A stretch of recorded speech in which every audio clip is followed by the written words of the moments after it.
Yes. Okay.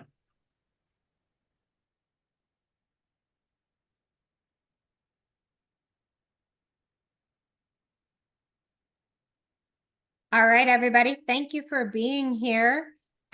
Welcome to the Outreach Crash Course, Essential Steps for Starting an Outreach Program. This is put on by Emporia State University, and I'm here, Bobbie Sartin Long, along with Alex, who will introduce himself. Hello, my name is Alex Mosakowski. I'm currently the first year experienced in student success librarian at the ESU library. And I got my master's in library science from SLIM in 2020. And then I was the outreach specialist at Emporia Public Library from 2020 until 2022. You can see me in front of the van, like my first week on the job there. And then now I'm currently at the William Allen White Library, which you see on the right picture with my coworkers as well. And recently I went to Comic-Con for the first time in Kansas City. So that's a picture of me recently right there. So that's just a little bit about me, and I'll hand it over now to Dr. Long. Alex, I feel like workers should be like air quotes when you're all holding. We were doing kind of an inter-staff challenge with laser tag. So we have fun. Awesome. All right, everybody. My name is Dr. Bobbie Sartin Long. I am a library professor at Emporia State University. Some of the classes I teach are public libraries. I do teach our outreach class. I started teaching correctional librarianship, which is a lot of fun. And the idea of this webinar today is we did start offering that outreach course because a student recommended it. We had a student who had graduated from our program and said, hey, it would be so great if I had had an outreach course. And being the responsive program we were like, great, we'll offer one. So just keep that in mind. If you have feedback for us and you're an alumni, like we love to hear it and incorporate it. But the idea with this webinar today is that for some of our alumni, or maybe even some of our current students, you might not get a chance to take that outreach class. So this is the 1 hour, like everything I need to know about outreach. Just tell me right now, because I've got to get started webinar. I also researched, oh, sorry, Alex. I also researched library services to all kinds of underserved populations. And there's a couple photos of me when I travel around like a true nerd. I like to visit libraries. And so these are some of the libraries and book places I've visited. From left to right, that's the University of Oklahoma Bizzle Library, the Juneau Public Library in Alaska. And then on the far right, that is Stephen King's house, which was like on my bucket list. I had to have my photo taken in front of Stephen King's house in Bangor, Maine. All right, so what is outreach? According to the ALA, it is equitable delivery of library services to all people. Uh-oh, we lost our PowerPoint, Alex. Sorry, I was trying to let someone in and I clicked it by accident. Yes. I'll let people in, so you can just focus on the PowerPoint. All right. Outreach is on a basic level, it's just really getting to know people. I always kind of tell students like building rapport with your patrons, that is the background of all librarianship. That is the backbone, just getting to know your patrons.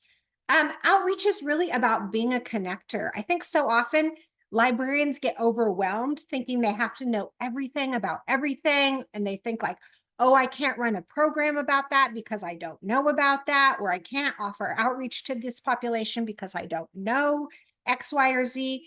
Really, your job is to just be a connector. So, and I'll talk more about how can I be a connector in just a little bit.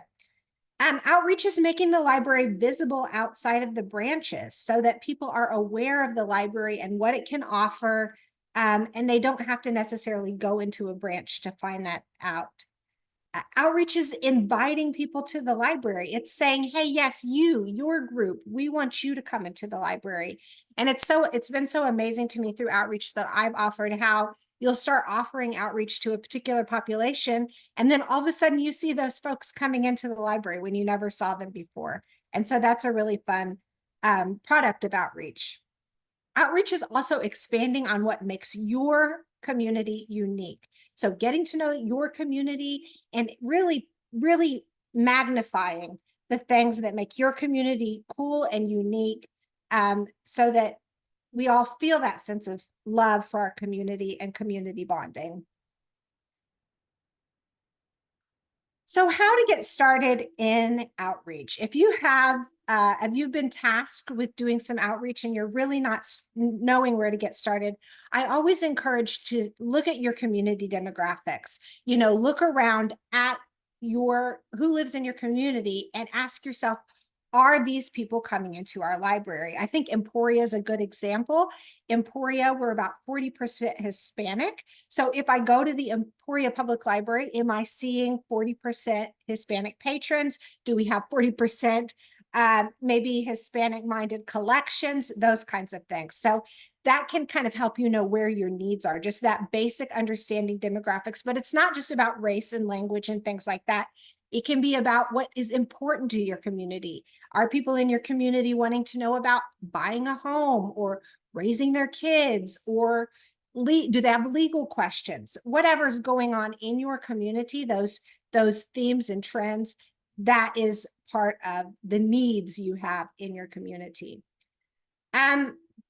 Creating a community calendar. So what's already going on inside your community? Have a calendar for that. Put that together so that you can start to piggyback off of those events. If there's going to be a farmer's market, the library is going to be there. If there's going to be, a day at the park or something, an event at the park, the library is going to be there. Those kinds of things, just making your life easy where you're just piggybacking off of things that are already happening. Making a community partnership list. This can be helpful in all kinds of ways, because that community partnership list, that's going to be people who can help you build programs, particularly if they know things about the community that you don't know. This can be people that can help provide training for your staff if there are things that your staff need to be trained in. This can also be partnerships where you're telling people about them and they're telling people about you, or whatever other kinds of things that you've agreed on. And joining those community organizations can be really important for you as a librarian. Just understanding that you represent the library, get to know local business owners, get to know the Chamber of Commerce members, whatever the case is in your community. Make yourself known, because all kinds of people and businesses can benefit from the library. So getting to know those leaders on a personal level really has a big impact. Gathering data. So looking at what's worked in the past, what have been popular things that people like to do in the past. They don't have to necessarily be popular library programs, just popular things that people really get out and attend in your community. Again, piggybacking off of those events that are already happening, what's already popular in the community, so that you can just build on that. You don't have to reinvent the wheel, so to speak. Talking with your patrons, getting to know your patrons, learning their names, learning where they live, whatever they want to share with you, what are their interests. And then if you want to be more detailed, you can go on to do a patron use survey or something like that in your newsletter or on your website, asking people what they want.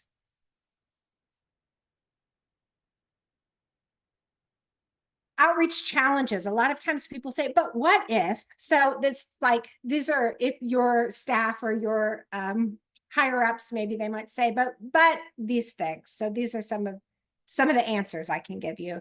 But what if we have staff who aren't diverse or they aren't bilingual? This is a common thing that people say, and they'll say, hey, we tried to hire some diverse staff. We asked that people are Spanish speakers or Vietnamese or whatever the case is, and we didn't get any applications. What can I do?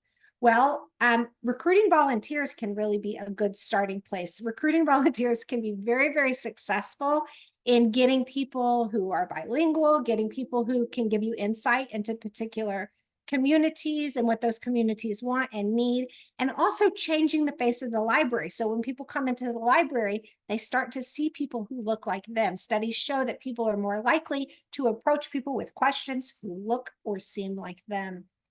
Finding gatekeepers. So these are people who are already serving the people you want to serve. So finding out if I'm wanting to reach a particular population, where do those guys work? Where do they go to church? Where do they meet otherwise? Finding those things out and meeting with somebody who's a leader in that community, or maybe organizes some of those events, that's a game changer. Now you have a foot in the door and you can become a trusted member of that community. Utilizing those partnerships. I kind of talked about that previously, all the things that partnerships can do. And you don't have to necessarily have an idea of what that is when you connect with the person. Find out what their needs are first, and then let them know how the library can meet those needs. And then lo and behold, oh, okay, person from social services, my staff would like to have some training on maybe how to be more sensitive with mentally ill patients, or whatever. So those are the kinds of things that can be really valuable. Sometimes people will say, well, I don't know any underserved people. So, go to where they are, find out what they do. Like I said, their employers, the healthcare, the legal services.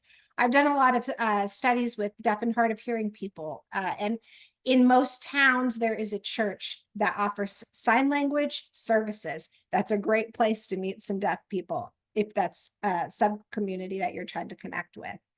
If staff seem uninterested, what should I do? Well, that's where you can really get to know your staff passion. So if I have some staff, I'm getting to know them, I find out they're really into gardening. Like, hey, would you like to run a gardening? Like, I know you love gardening. Do you want to do a gardening outreach program?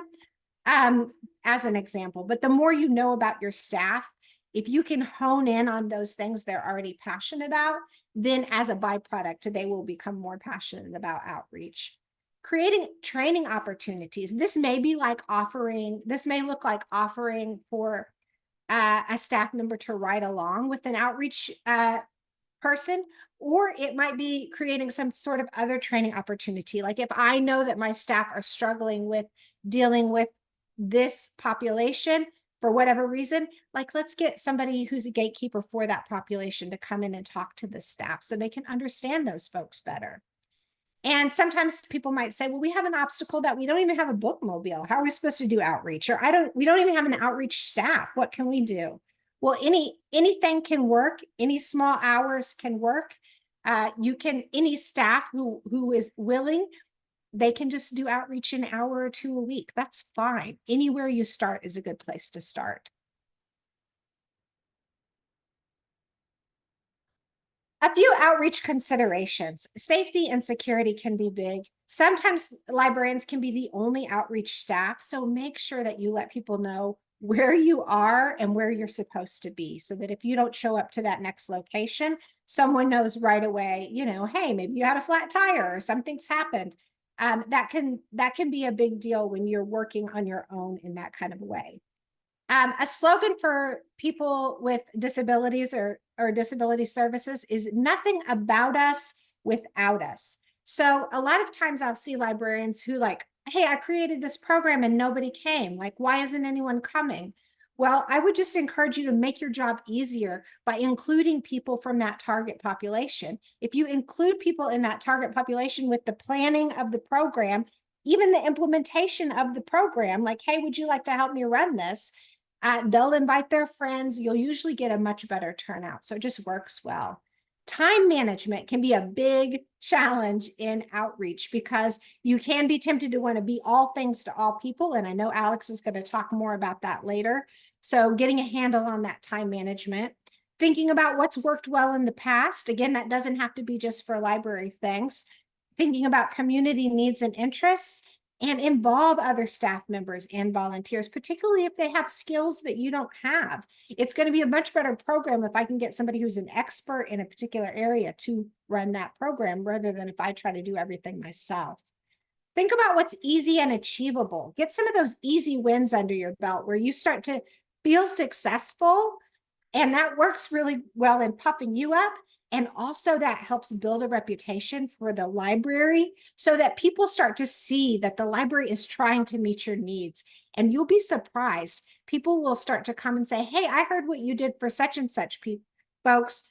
Could you run a program like this for for my kind of people, for people who are interested in X thing or Y thing.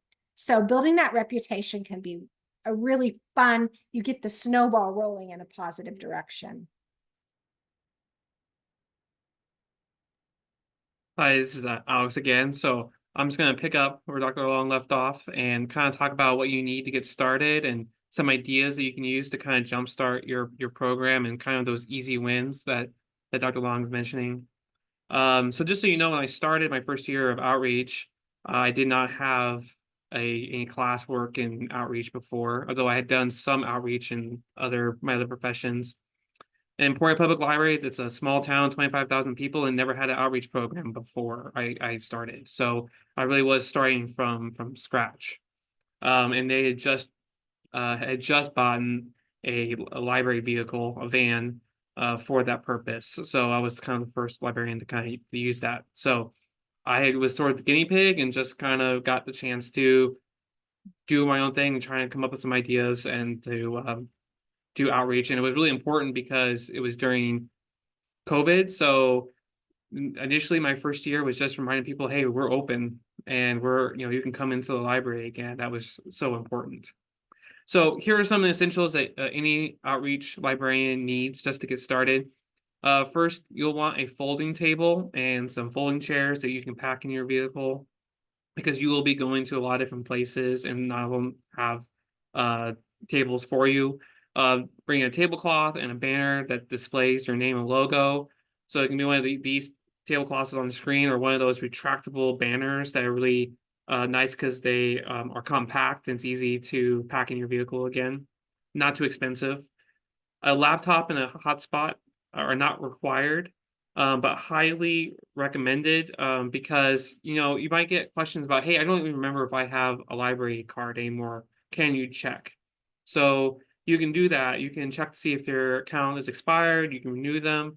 If they want to get a library card, you can bring applications with you and give them the card right then and there, and then enter the information into your laptop. Sometimes if I'm busy, I'll just take the applications back to the library and do them then. But that just kind of reminder, make sure you bring those library card applications because that's one of the things that you will be doing a lot of during your outreach. So also bring your informational flyers and brochures and any display stands, especially because it's windy. You need something that will hold all of those papers because they will get blown away very quickly. I can tell you that from experience. Also have a tally counter so you can count how many people you visit with. And you're going to need something to carry all this stuff. So a wagon or a rolling cart to put it all in, that's very useful. And then I highly recommend, if you can, get one, a pop-up canopy tent, because you are going to be outside a lot. You're going to be dealing with all kinds of weather, the sun, it'll be hot, so you want some shade, or you need some rain cover, or it's windy. So just having a tent and some weights, by the way, want some weights, that's really useful.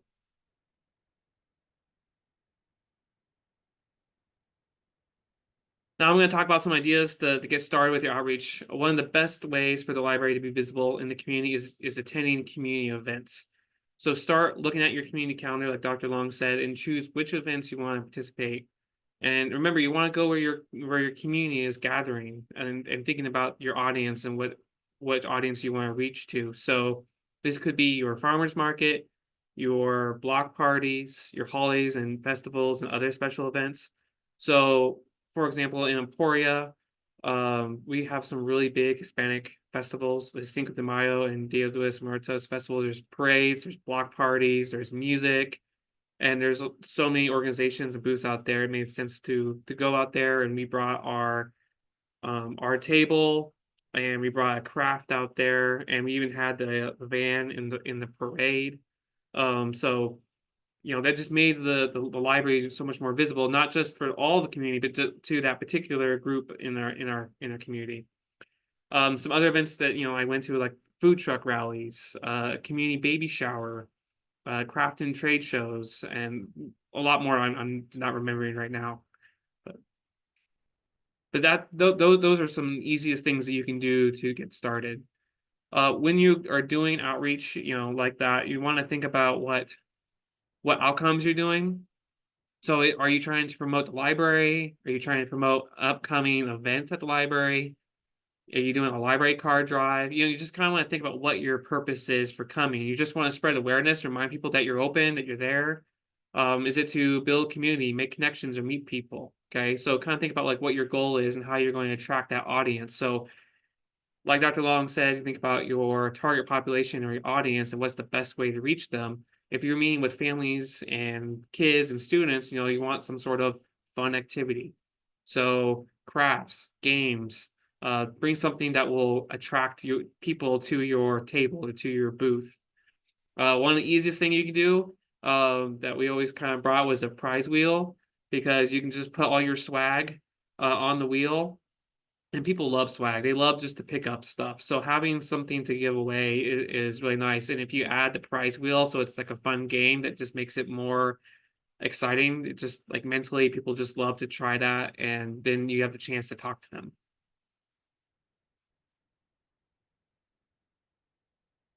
Don't forget to, do social media and market your event. So, you got your traditional means of marketing that you want to continue for all your other events. But I think outreach is, social media is really important for outreach, because you want to let people know that you're going to come to these events, and that, so you send out your reminders on Facebook and Instagram, because that's a lot where the parents are at. And the Emporia Public Library was really good about that. So here's an example of an announcement they put on social media for a baby shower that the library went to in our community. But you also want to take pictures and maybe make some videos while you're out there to kind of show what people are missing. So it kind of sets that expectation like, hey, I missed that the library was out there and they were doing some sort of book drive or a library card drive. I want to make sure I remember to see them next time we're at the event, so I'm going to follow them. Something like that.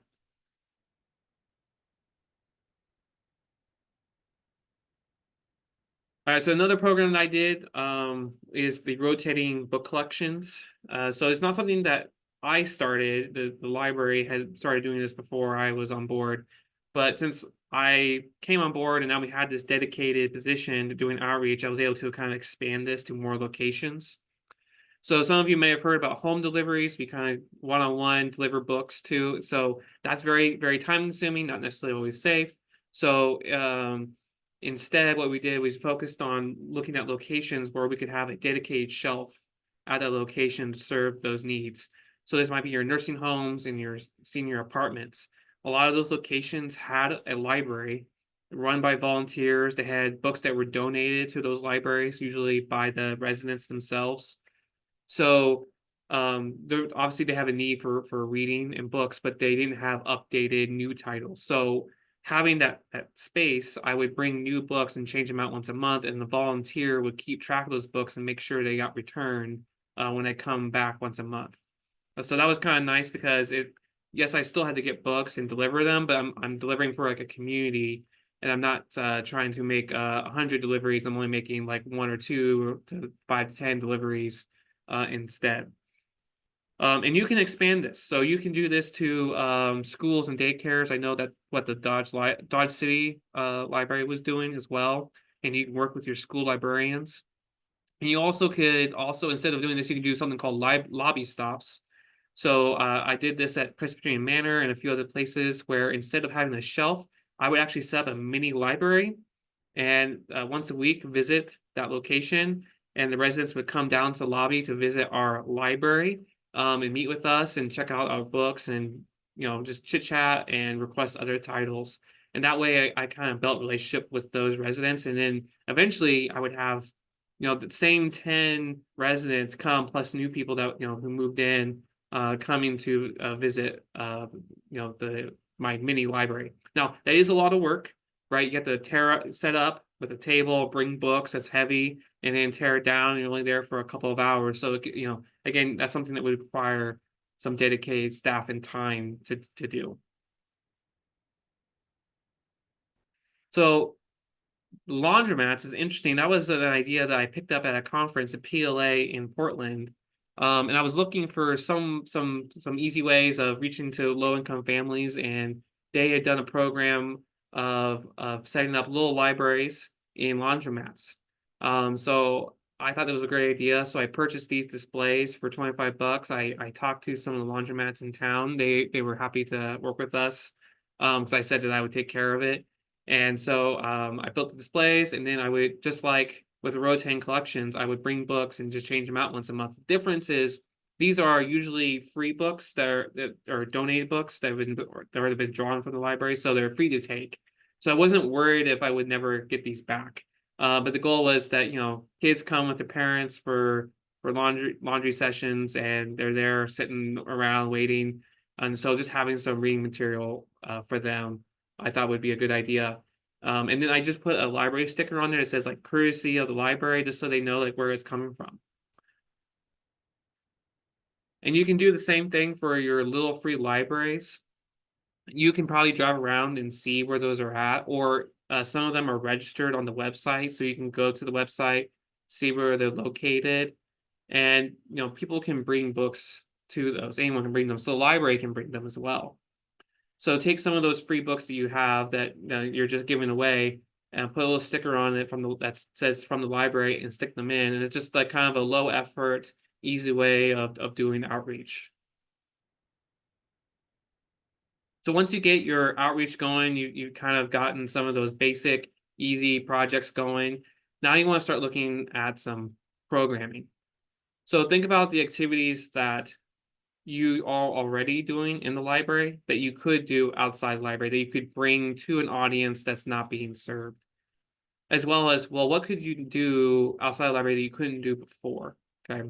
So some activities, for example, like your story times and your crafts, you can do those at daycares. You can do them at parks and at summer camps and museums.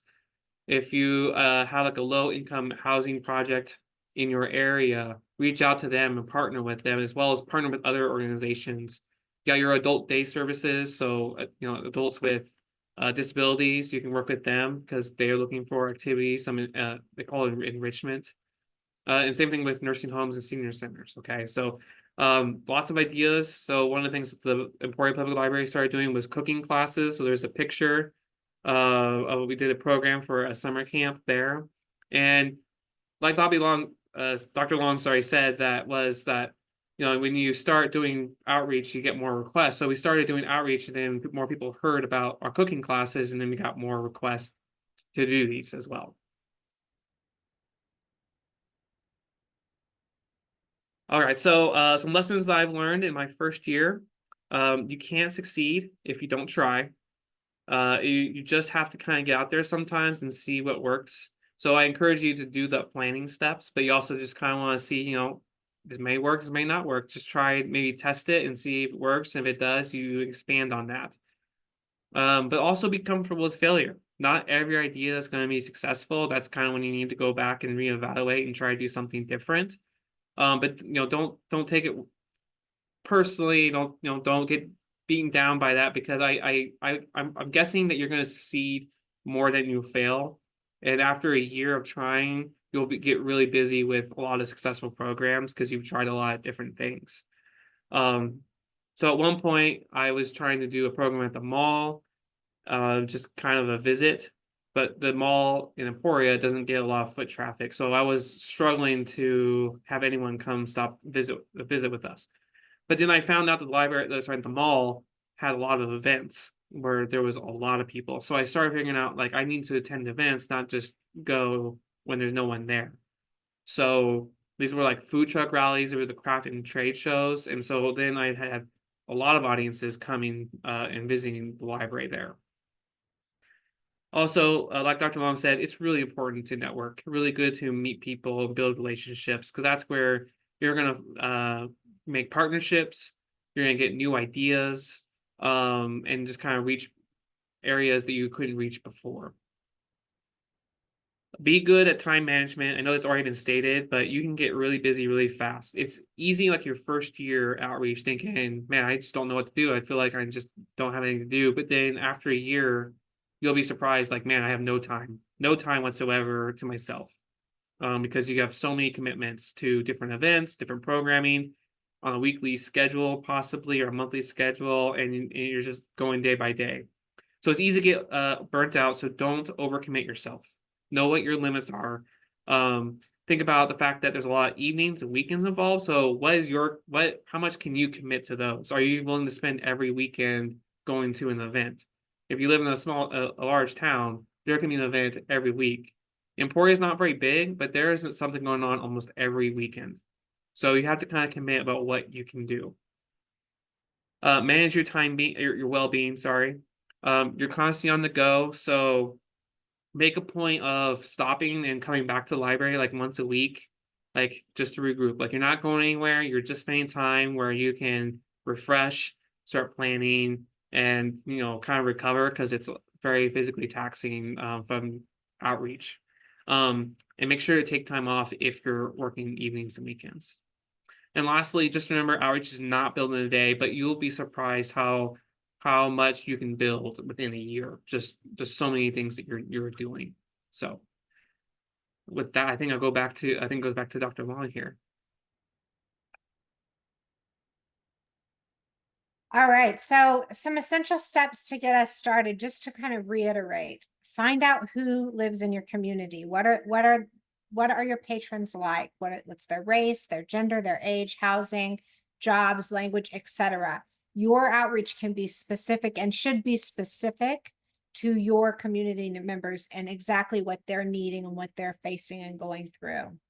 Create that calendar of events as your starting point. On day one, where you don't know what to do, go ahead and create that calendar of events of things already happening in your community, and let people know that you're going to be there. Commit to some of those things. Make sure and utilize social media so that people know where you're going and where you've been. Make some community partners and let them know what the library can offer them. In exchange, those people are going to have some valuable parts for you too. They're going to have some connections that you didn't even know you needed, that you didn't anticipate. And just try some things out. Don't be afraid to quote unquote fail, go to events, go to housing units, go to parks, run a story time in a doctor's office or at a WIC clinic. Like, just try some things and see what lands with people. And don't forget to market those activities. You can't expect that, you're going to go set up at the park and that people are going to come, but you forgot to tell anybody that you were going to be there. So let people know where you're going to be.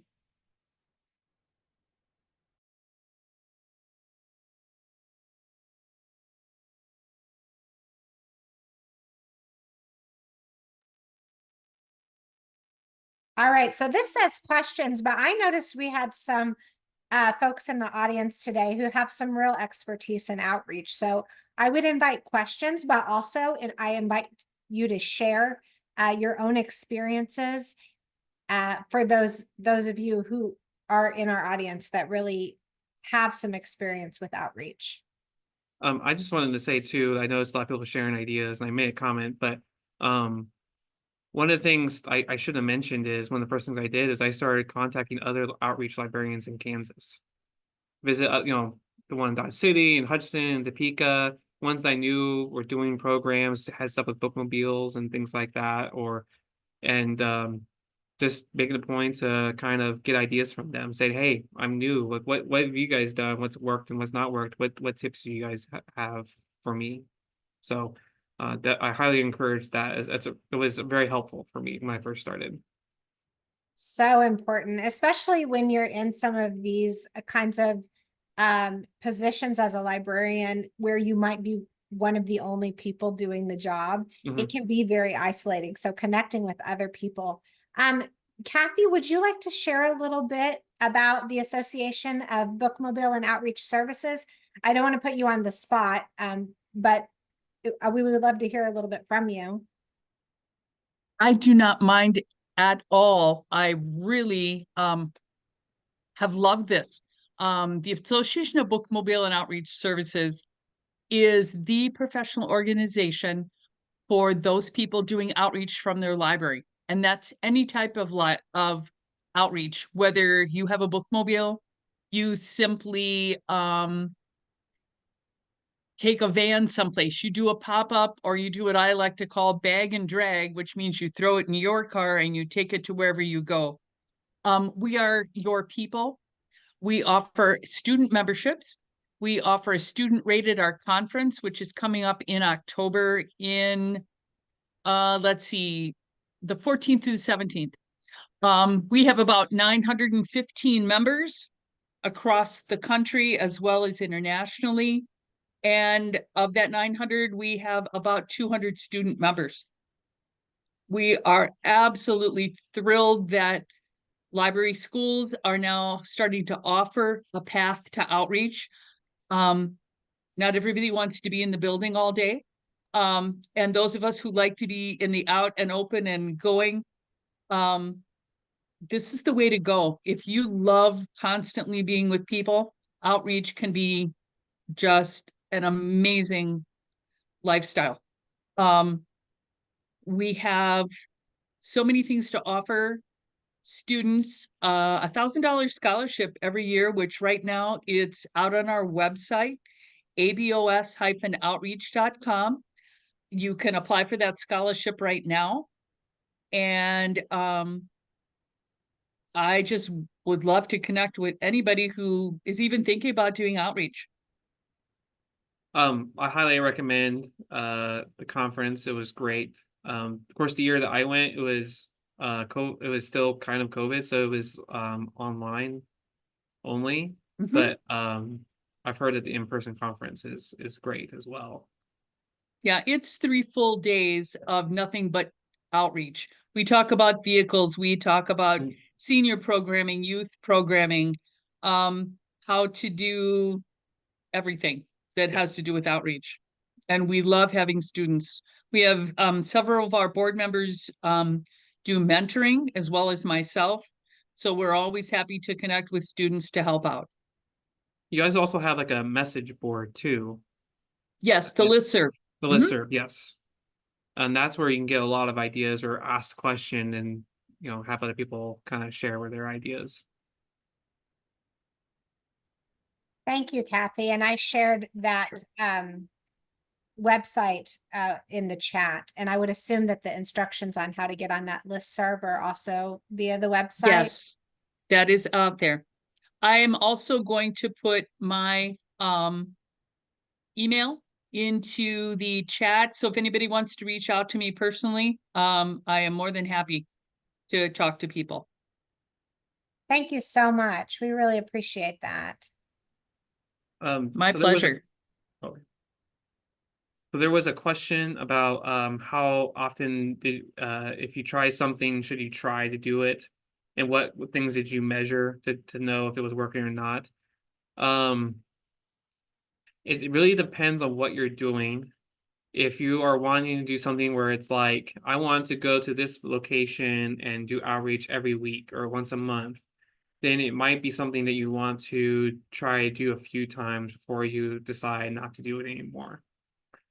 And because sometimes you might have to takes a while to kind of build your presence, as so to speak, like to kind of let people know, like, hey, you should be there. So so kind of example, like I decided I was going to go to the mall. I went to the mall for a few months, and then I decided that wasn't working. So then I tried to maybe add some prizes and kind of promote that ahead of time to see if that would get more people.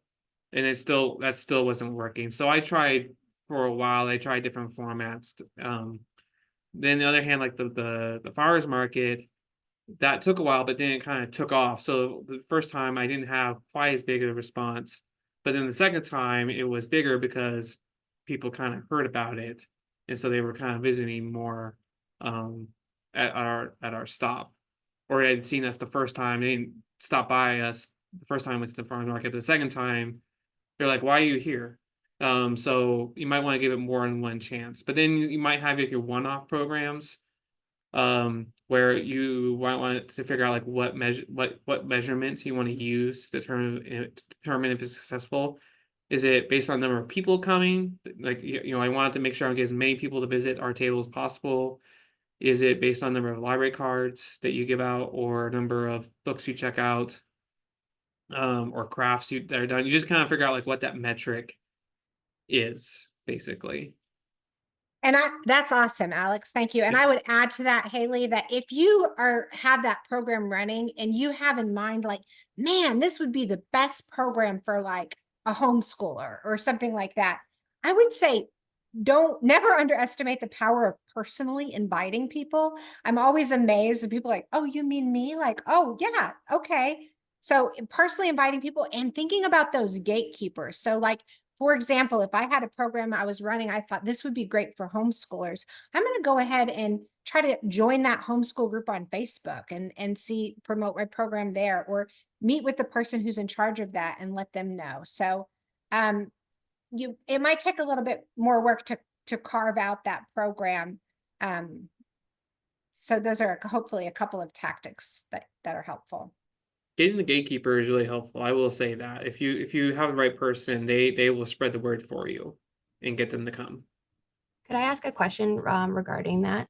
Yeah. So what would you suggest if like you're kind of hitting a brick wall with like reaching out to people? Like you send all these emails out, you're not getting in touch with anyone, nobody's getting back to you kind of thing, or like a few people are, but it's not quite what you're looking for, you know? So what would you suggest for kind of getting over that hump of? Shelby, give us some specifics. Who are you trying to reach? Yeah, so we're trying to get in touch with, so we have a pretty big Spanish population. So some of the families with Spanish speaking parents and children, it's kind of hard for us to kind of get in contact with them, see what works best for them. We've been doing bilingual story times. We've been Yeah. doing like special Spanish events too, but we just want to make them feel more welcome and want to see them be able to use the library a little bit more. But also like community partners, like if we're reaching out to like, say like a Boy Scouts or Girl Scouts or something like that, and reaching out to people we're trying to partner with in the community to promote the library and kind of work together. That aspect has been, sometimes we're not getting any communication back on that end. Great. So that's a great question and a very, very common question. So with Spanish speakers, for example, I would ask myself, who else serves Spanish speakers? Where else do Spanish speakers go? Is there a church in town that offers Spanish services? Is there an employer in town that a lot of the Spanish speaking people work at? Are there certain days, certain park days or things that are Spanish speaking events? Like in Emporia, you might have seen Alex. We have a group called Hispanics of Today and Tomorrow. That's pretty obvious, I guess. Like, but you know, that's an example of a group, and they host all kinds of events for like learning Spanish and having a learning Spanish partner. Like, so just having, if you can just get your foot in the door in one way, it will crack it open. Alex, what would you add? Well, I was going to bring up hot, as they're called. But now, like with that one, we do have an sorry, I don't work there anymore, so I forget. But the library has an employee that is now part of that organization because they are Hispanic and they speak Spanish. So they were able to kind of bridge the gap by becoming part of that organization. But really, it's kind of like Bobbie said, you want to know your relationships and your connections. So if you're meeting a brick wall, who do you know that can get you in, basically? That's kind of the best advice that I can give you. And go there. Don't Yeah. send them an email. Don't call Yes. them on the phone. Show up. I will, yes, I have made a point of in my outreach career of always dropping by or making phone calls. Because you never underestimate just kind of stopping by and just having a visit with someone. And you can always use an excuse like I'm new here or I have questions, I don't know much about you guys. What can you tell me? You know, and start there. Awesome, thank you. Yep. Thanks for the great question. Any other questions? Well, Bobbie, could I make a comment just to Shelby's question? Remember that there are also cultural differences. Mhm. And so our expectations of how people want to use a library and what a library is may not be shared by people from different cultures. So it's important, I think, that as Alex was talking about earlier, you take the library to them as much. Yeah. Remember, the idea of a free public library is not universal. So a lot of people come from cultures, from communities where libraries cost money.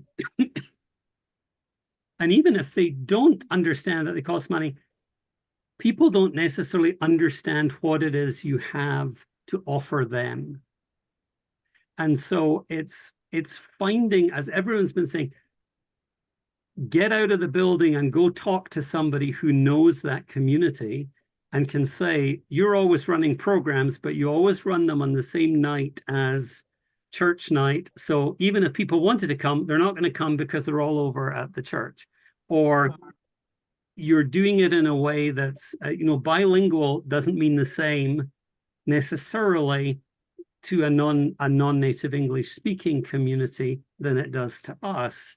And so we need to understand what their needs are, but also put yourself out there, as everyone's been saying. It really is, and I noticed in one of the comments, being there, the physical presence, the fact that you're walking through the door and not just standing behind your reference desk. I'm not trying to make you feel bad, but librarians, we have a very long history of being excellent at standing behind our reference desks and waiting for people to come to us. And the whole of this presentation is, librarians, you need to get out from behind that desk and get out of the library and go be with people. And people won't expect it either. Sorry, Alex, on you go. Oh, yeah, sorry. I was going to say, when people meet librarians outside the library, they're usually surprised. So use that to your advantage. And I think what Andrew was saying was, like, when you make the point of going to one of their events or something like that, or helping them out, say by volunteering, like, the library will come and we'll do a craft at your event, that you're building a relationship and building trust with them. It's not necessarily meaning what you want to do necessarily, but part of outreach is building that relationship. Like, okay, I do something for you, and then they'll start to think about you and build that trust. And then when you have an event, you can come to them and say, like, hey, how can you help me with this program? I think those are some great points. And Andrew, I think you sort of were hinting at, like, sometimes when we're serving underserved populations, there are some other things going on. There may be some mistrust of government agencies. There may be misunderstandings about what we do. There may be an understanding that you have to be like a certain kind of citizen, like a legal citizen, or somebody who's hasn't had run-ins with the law, or somebody who has just, certain expectations of, like, this is who you're looking for. And that, of course, we know is not the case with libraries.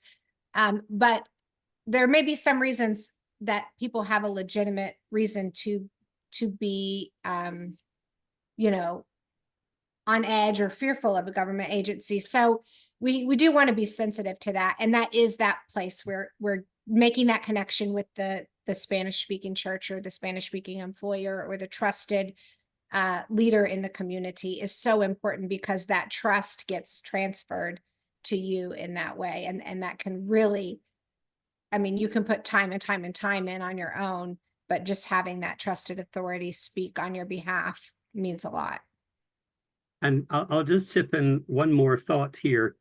We're all assuming that everybody understands, they know what a library is, they understand what a librarian does, and they know what the value of a library is to their community. And I have a whole class basically saying, no, that's not true. But we spend an awful lot of time operating on those assumptions that are not sound assumptions. So it's educating people as to what a library really is, and what a librarian does for free for them, and the value that the library brings to its community. So don't forget that part too, that we can't just assume everybody knows, because the majority of people don't really have a very good idea of what a library is or what it does. Or, librarians all stamp books and sit around reading. That's what you do all day. We all know that. Rather than, we're there to get you the information you need. And we're not going to judge you as to what that information is. And we don't care how unobtainable it seems to be. It's my job to get that for you, and I'm going to do my best. But it's helping people understand that, because the majority of people don't know. Thank you. Good comments and questions. Do we have others?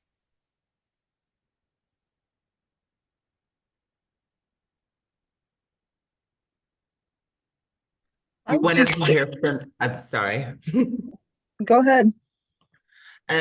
You wanted to hear from me about how my experience and my position has gone so far? Yes, Parker, tell the group a little bit about that. Okay, so I am a community services librarian at the Maya Angelou branch of Wichita Public Library. It's a brand new position. There's a counterpart at the Walters branch. One of the motivations for funding this position was that we're trying to expand service to historically underrepresented, underserved populations.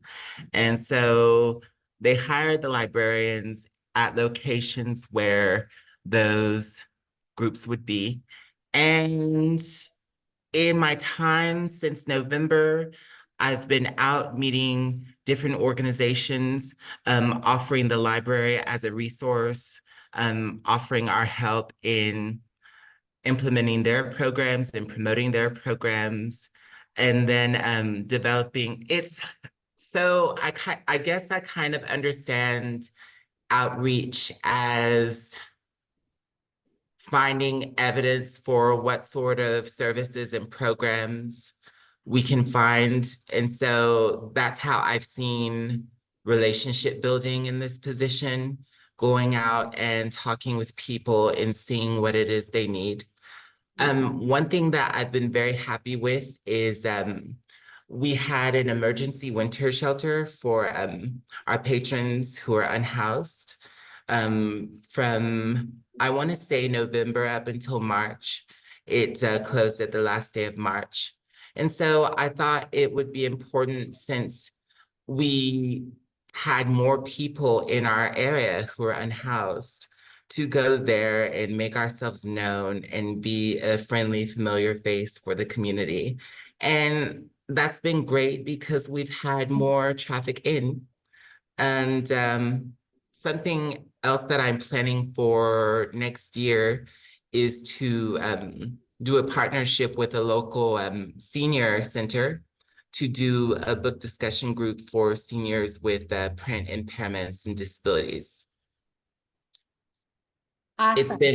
It's been an interesting journey. Thank you so much for sharing, Parker. I really like You're how you welcome. emphasized relationship building and also that outreach to unhoused folks. I think there again, just those kinds of programs help everyone understand that the library is for everyone. Oh, they mean me, patrons like me. Maria? Yeah, I was just going to interject. I help with a little bookmobile. It's a little school bus that, so because of this vehicle that we borrow for 2 months in the summer, we have sort of built into it a relationship with the school. So the school is a really exciting place and a little bit siloed. So you have to sort of find your way into connections that are there you can make. But an ELL teacher at a school, there's programs, we're not dissimilar, I think, institutions from schools, public libraries. So that's exciting. And then my other quick story is last June, I guess, or May, I went to Inmigrantes Unidos, which is an organization in our valley. And I was so nervous to go. My Spanish isn't very good anymore. I aspire to dip back into my Spanish skills, but they translated for me, and I had a friend who helped with this organization for years, and she welcomed me, and then the community welcomed me. So I will go again. I got a lot of positive feedback just in the feeling of being welcomed, even though it was uncomfortable for me to get over that little that little barrier of my own, and so it's worth it to get out there. And I have a question.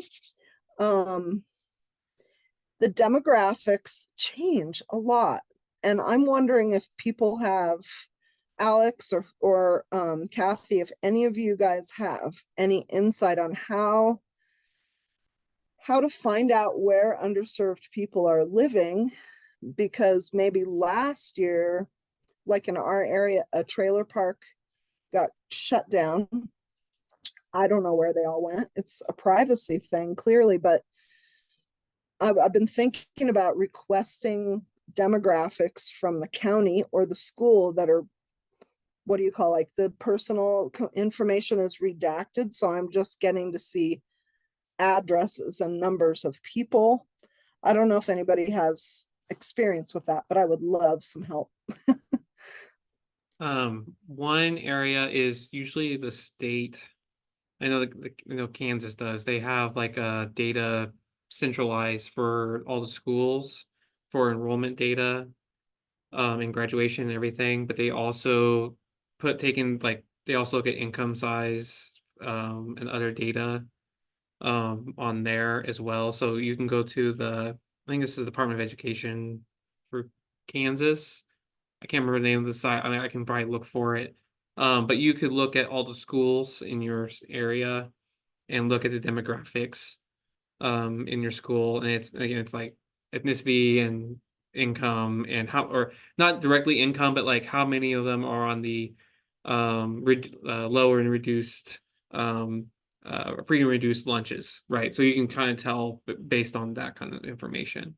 So that kind of give you an approximate sense of what geographic areas you should focus on. Thank you, I Alex. would also, oh, sorry, ahead. Dr. Long. I would also say to Maria, definitely check with your local government, like a city council or whatever. They sometimes are very aware of where populations have moved to. I have a librarian out on the West Coast who literally follows encampments, because every so often the entire encampment will just pick up and move because of this or that. And they have found a very trusted relationship with them. But when they move, sometimes you just have to drive around and find them. Sometimes you can also check with local organizations, through churches, through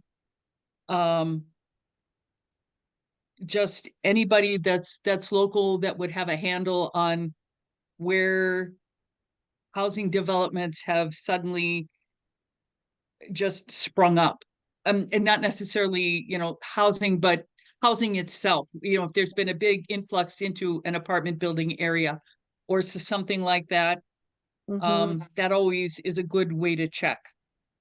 Maybe the food pantry too. Yes, the food pantries also are a huge help.